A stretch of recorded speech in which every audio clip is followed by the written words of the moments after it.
আসসালামু আলাইকুম রহমতুল্লাহ।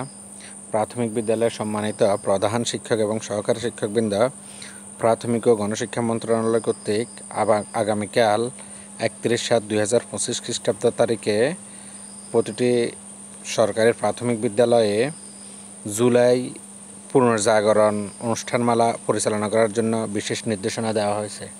সেই নির্দেশনা মোতাবেক প্রতিটি বিদ্যালয়ে কবিতা, গান, রচনা, আবৃত্তি, চিত্রাঙ্কন প্রতিযোগিতা বা উপস্থিত বক্তব্যের কথা বলা হয়েছে।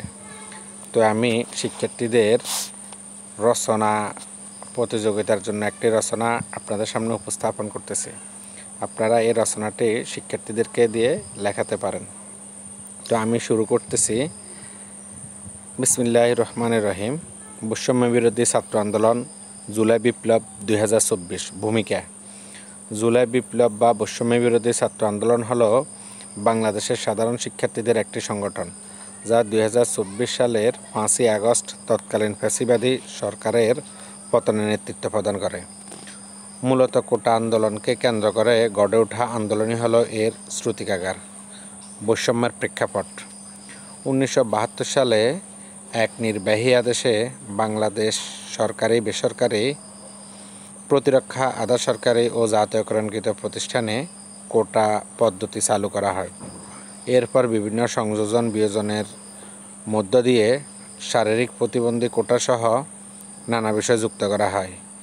এই অগ্রাধিকারটা কোটার মধ্যে ছিল 30% মুক্তিযোদ্ধা, 10% নারী, 10% জেলা, 5% ক্ষুদ্র জাতিগোষ্ঠী এবং 1% প্রতিবন্ধী কোটা, অর্থাৎ মোট কোটা দাঁড়ায় 56%।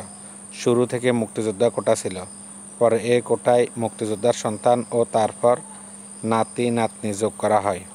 সরকারি চাকরিতে নিয়োগের এ প্রক্রিয়া ছিল নিতান্তই অমানবিক ও বৈষম্যের শামিল। সাধারণ শিক্ষার্থীরা এই বৈষম্যের বিরুদ্ধে সোচ্চার হয় এবং বৈষম্য দূরীকরণের জন্য আন্দোলন শুরু করে। জুলাই বিপ্লব বা বৈষম্য বিরোধী ছাত্র আন্দোলনের পটভূমি।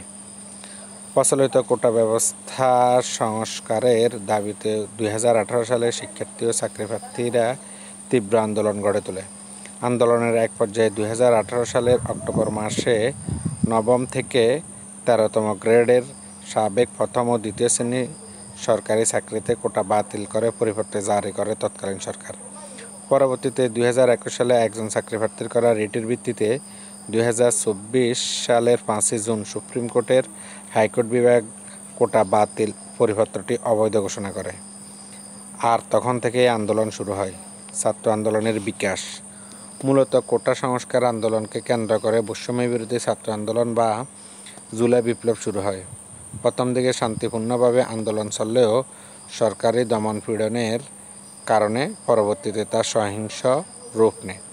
তৎকালীন ফ্যাসিবাদী সরকার ছাত্রদের দাবি পূরণ না করে বরং এই আন্দোলনকে প্রতিহত করার চেষ্টা করে। প্রথম দিকে ঢাকার বাইরে বিভিন্ন বিশ্ববিদ্যালয়ের ছাত্রদের প্রতিহত করার জন্য পুলিশ ও সরকারপন্থী ছাত্র সংগঠনকে তাদের বিরুদ্ধে লেলিয়ে দেওয়া হয়।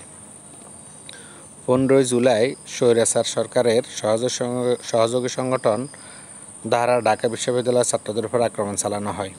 16 জুলাই রংপুরের বেগম রোকেয়া বিশ্ববিদ্যালয়ের সামনে আন্দোলনরত ছাত্রদের উপর আক্রমণের ফলে পুলিশের গুলিতে শহীদ হন অন্যতম সমন্বয়ক আবু সাইদ।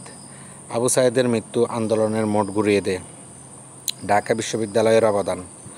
বৈষম্য বিরোধী আন্দোলনের সূত্রপাত হয়েছিল ঢাকা বিশ্ববিদ্যালয় থেকে। রাজু ভাস্কর্য, অপরাজয় বাংলা, শাহবাগ, লাইব্রেরি চত্বর সহ সব হল ছিল আন্দোলনের প্রাণকেন্দ্র। আন্দোলনের মূল সব সমন্বয়ক ছিল ঢাকা বিশ্ববিদ্যালয়ের। এছাড়া ঢাকা বিশ্ববিদ্যালয়ের অনেক শিক্ষক প্রত্যক্ষ ও পরোক্ষভাবে এই আন্দোলনের সমর্থন করেন। মাদ্রাসা শিক্ষার্থীদের অবদান বৈষম্য বিরোধী ছাত্র আন্দোলনে দেশের সাধারণ শিক্ষার্থী আপাম জনতার অংশ নেওয়ার পাশাপাশি মাদ্রাসা শিক্ষার্থীরাও অসাধারণ ভূমিকা রেখেছে। অনেকেই জুলুম নির্যাতনের শিকার হয়েছেন, শহীদ হয়েছেন।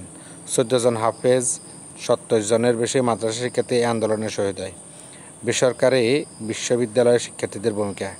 ঢাকা বিশ্ববিদ্যালয়ের হলগুলো বন্ধ করে দিয়ে যখন ক্যাম্পাসে ছাত্রশূন্য করা হয়, তখন জেগে ওঠে বেসরকারি বিশ্ববিদ্যালয়ের শিক্ষার্থীরা।